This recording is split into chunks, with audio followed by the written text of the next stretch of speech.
Now have a look. Civil defence नागरिक सुरक्षा। Civil defence राष्ट्र की सुरक्षा के दो स्वैच्छिक संगठन हैं। ये आम नागरिक की सुरक्षा व्यवस्था संभालने की अवधारणा पर आधारित हैं। ये संगठन आपदा पीड़ितों को राहत पहुंचाने में मुख्य भूमिका निभाता है।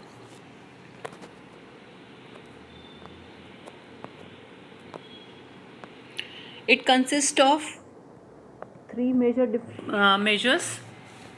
First is protective, preventive measure, control measures, and the restorative measure. Now the civil defense organization कौन कौन सी है, उसमें कौन कौन आता है? नेशनल लेवल पर है, स्टेट लेवल ऑर्गेनाइजेशन है, देन डिस्ट्रिक्ट लेवल ऑर्गेनाइजेशन है।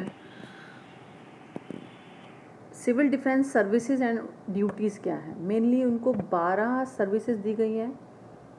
The civil defences corps has the following 12 services in which volunteer are train. हम इसे पढ़ लेते हैं फटाफट से। Headquarter services, warden services, fire fighting services, casualty services, communication services, rescue services, बचाव जिसमें किया जा सकता है, वेलफेयर सर्विसेज, सहायता मदद करना, ट्रांसपोर्ट सर्विस प्रोवाइड कराना, जो क्षति हुई है उसे उसे रोकना, मृत शरीर को डिस्पोज ऑफ करना।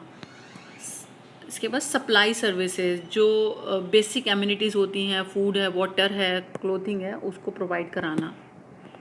और कंक्लूजन, ठीक है। कंक्लूजन में you can see the civil defence is an important activity both during peace और during war. NCC with its vast trained resources can play an important role and help in the civil defense of the country. अब हम इसे विस्तार से जानेंगे। Okay, disaster management and civil affairs. जैसा मैंने आपको बताया, सिविल डिफेंस का मुख्य कार्य यही है, जन धन की हानि को कम करना, उत्पादन व जनता का मनोबल बनाए रखना। ये इस्टेब्लिश हुई थी 24 अक्टूबर 1941 को और इसका गठन हुआ, ये लागू हुई 1968, 24 मई 1968 को नागरिक सुरक्षा अधिनियम लागू किया गया था। Civil defence measures mainly consist of protective preventive measure. इसके अंदर क्या होता है? इसमें लोगों को आपदा से संबंधित, आपदा आने से पहले आपदा से संबंधित वार्निंग और ट्रेनिंग दी जाती है। कंट्रोल मेजर्स में कार्य होता है आपदा के तुरंत बाद बचाना व कंट्रोल करना चीज़ों को। रेस्टोरेटिव मेजर में repair of damages to provide shelters, clothing, salvage of property, disposal of dead, disposal of unexploded bomb, ये सब कार्य किए जाते हैं।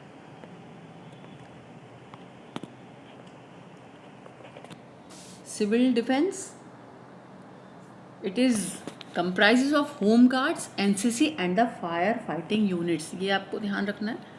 और ये नेशनल लेवल पर होती है। होम मिनिस्टर इसके रिस्पॉन्सिबल होते हैं, ठीक है। और it comprises of home guards, NCC and the fire fighting units. NDMA का गठन हुआ 23 दिसंबर 2005 को, जो this is headed by the prime minister.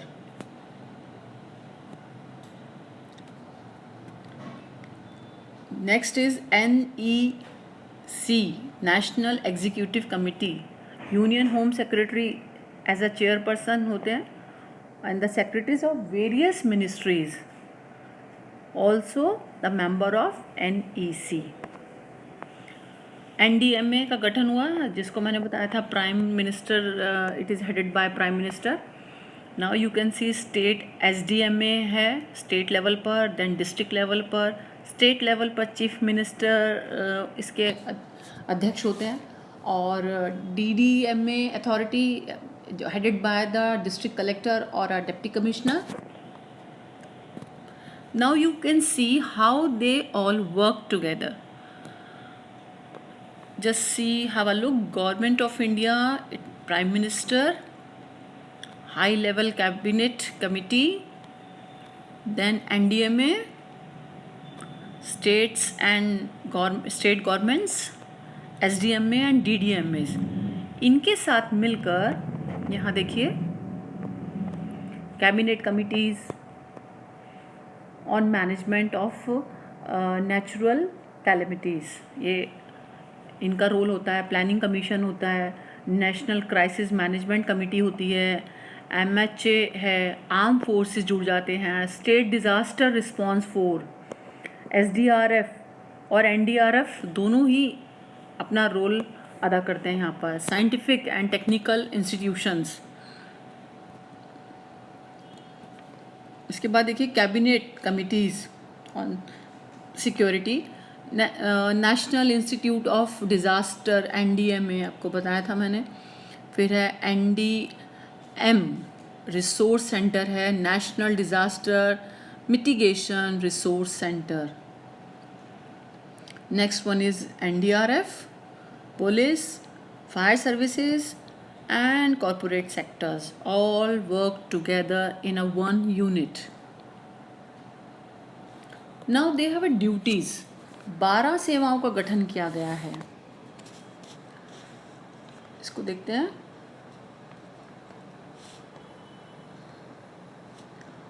First is information centers. They create information center or establish information centers, telecom services.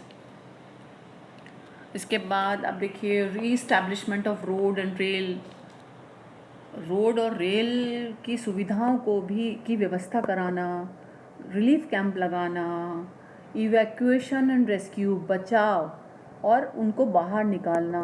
ऐसे जब casualties हो जाती हैं, आपदाएं आती हैं, तो ऐसे लोगों की मदद करना, मेडिकल कैंप फैसिलिटीज़ देना, फर्स्ट एड प्रोवाइड कराना, sanitation service very important, relief material including food, water, इन सब की सुविधाएं देना। इसके बाद है मृत शरीरों का डिस्पोज ऑफ, किस प्रकार कैसे हो, इसकी व्यवस्था करना, पेट्रोलिंग एंड लाइजन,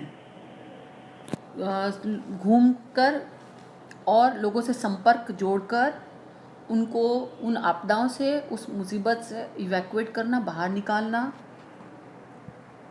इसके बाद है casualty super survivors of air crash. अगर एयर क्रैश में ऐसा हादसा हुआ है तो फिर उन्हें सर्च करना उन बॉडीज़ को, या अगर वहाँ पे कोई जीवित व्यक्ति है तो उसको कैजुअलिटी या फर्स्ट एड उपलब्ध कराना। और लास्ट है एक्सीडेंट्स इन रिमोट एरिया। आप पेट्रोलिंग करके घूमकर आप पता लगा सकते हैं रिमोट एरिया में कोई व्यक्ति जिसे सहायता की ज़रूरत ऐसा कोई हो तो उसको मदद देना। ये कार्य को कैसे सिद्ध करती है? ट्रैफिक कंट्रोल ग्रुप बनाती है, relief group, shelter management group, evacuation and rescue group, first aid medical group, carcass disposal group and sanitation group की मदद से कार्य को कार्यान्वित किया जाता है। अभी आपने देखा civil defence the role of civil defence duties and services. Now we have the role of directorates में आप देखिए जब भी ऐसी आपदा होती है तो डायरेक्टरेट में वो SOPs की हेल्प से प्लान्स की तरफ से अपडेट करती है अपनी इन्फॉर्मेशन को। फिर strengthening of cadets, unit wise वो लेती है कितनी स्ट्रेंथ है, कंट्रोल रूम को स्टैब्लिश करती है, कोऑर्डिनेशन बनाती है विद स्टेट एडमिनिस्ट्रेशन के साथ, ट्रेनिंग कराती है NCC कैडेट्स को, किस तरह की ट्रेनिंग उनको देनी है, चेकलिस्ट प्रोवाइड कराती है, कम्युनिकेशन सिस्टम अवेलेबल कराती है। So you can see how they work. Capacity building of units and cadets, है ना, वो कैपेसिटी कितनी है यूनिट्स की, कैडेट्स की, उस इंफॉर्मेशन को अपडेट रखती है। Elaborate role of officers, ANOs and PI staff, और जो ऑफिसर्स और ANOs का जो रोल है उनसे उनको अवगत कराती है। Role of group headquarters, this is also very important, क्योंकि आप ये देखिए ऊपर से नीचे की तरफ जब डायरेक्टरेट से आया उसके बाद ग्रुप हेडक्वार्टर, फिर यूनिट्स में जाता है, उसके बाद कैडेट तक इन्फॉर्मेशन जाती है और फिर सब मिलकर इस कार्य को संभव बनाते हैं आपदा प्रबंधन के कार्य में। रोल ऑफ ग्रुप हेडक्वार्टर में आप देखिए, you can see the revision of plan and SOPs pertaining to other their given area, updation of data, उस डाटा को अपडेट करना जो उनको वो एरिया जहाँ उन्हें मिला है, कंट्रोल रूम स्थापित करना, रिहर्सल कराना, ठीक, मॉनिटरिंग ऑफ SOPs, जो प्लान नए आ रहे हैं, गाइडलाइंस आ रही हैं, उस पर काम करना, मिटिगेशन मेजर, फिजिकल प्रिपेयर्डनेस, यानी उस आपदा को कम करना और उसके लिए पूर्ण तैयारी रखना। स्ट्रेंथनिंग ऑफ अवेलेबल डाटाबेस, जो डाटाबेस पहले था अब क्या है उस पर उनको अपडेट रखना है, उसमें डॉक्यूमेंटेशन करना, it is very important. Role of officers, किसका क्या रोल है वो उससे उनको अवगत कराना।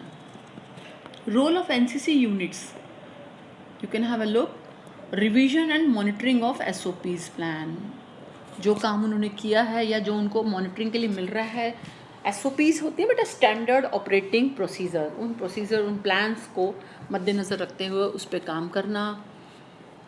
फिर है स्ट्रेंथनिंग एंड मॉनिटरिंग रिसोर्स, कितना रिसोर्स है उनके पास उसके ऊपर फिर ध्यान देना, डाटाबेस पे ध्यान देना, ट्रेनिंग, डिज़ास्टर मैनेजमेंट की ट्रेनिंग इन डिज़ास्टर, उसके ऊपर ट्रेनिंग देना कैडेट्स को। Checklist update and monitoring, checklist जो है उसके ऊपर मॉनिटरिंग रखना। Physical mustering of strength and the resources, यानी भरपूर मात्रा में उसका रखना रिसोर्सेज का, ताकि समय आने पर उन्हें यूज़ किया जा सके।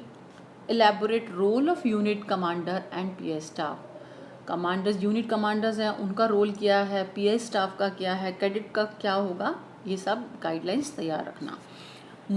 How to motivate, this is very important point. Motivation ही एक ऐसा पॉइंट है जो आपको किसी भी कार्य में रत कर देता है, तो मोटिवेट करना कैडेट्स को, लोगों को, it is important. Mental makeup है ना, this is also part of motivation.